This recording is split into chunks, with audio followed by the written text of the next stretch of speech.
Criterion 3 is a criterion that I've kind of become more interested in the last kind of couple terms.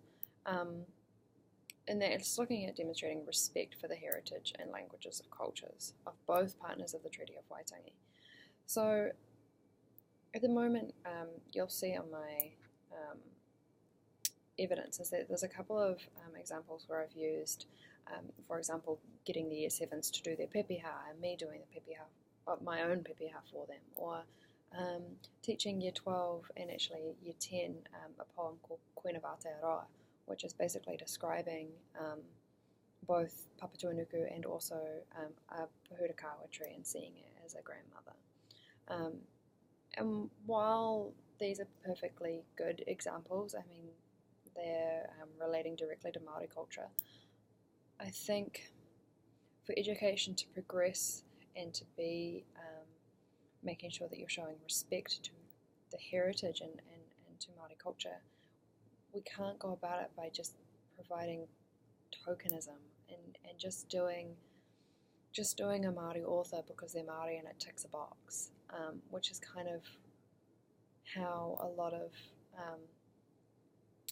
our Māoriness feels at the moment, particularly within a school that doesn't have a lot of students of Māori descent.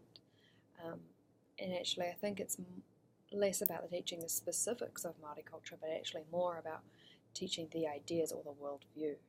And so that's what my next kind of inquiry I would like for my next inquiry to look at would be, how do we teach Māori worldview or Māori ideas and use that as a scaffold for a European or Pākehā students to understand their own heritage. So for example, if we're looking at the way that we use pepeha within a dance context, we get them to do the pepeha and then we move straight onto a unit about their name and creating movements based on the letters of their name.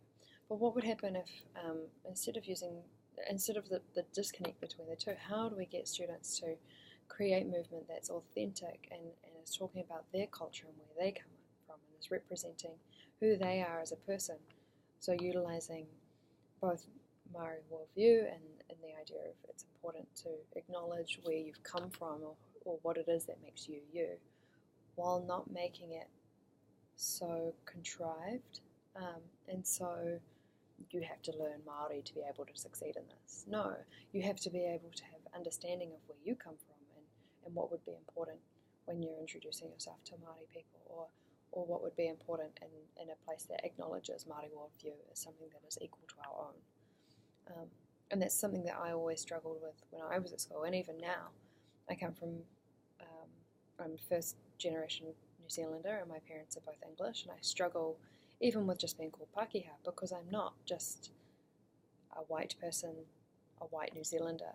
I am English. I just happen to live here. My nana always used to say, if I was born in Japan, would I be Japanese? No, I'd still be English.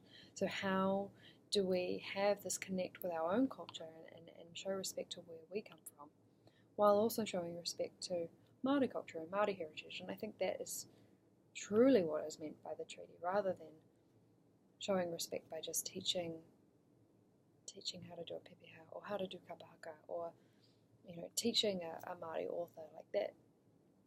I'm not qualified. That's not my culture. Is that appropriate for me to be teaching like I am a fountain of knowledge on that? No.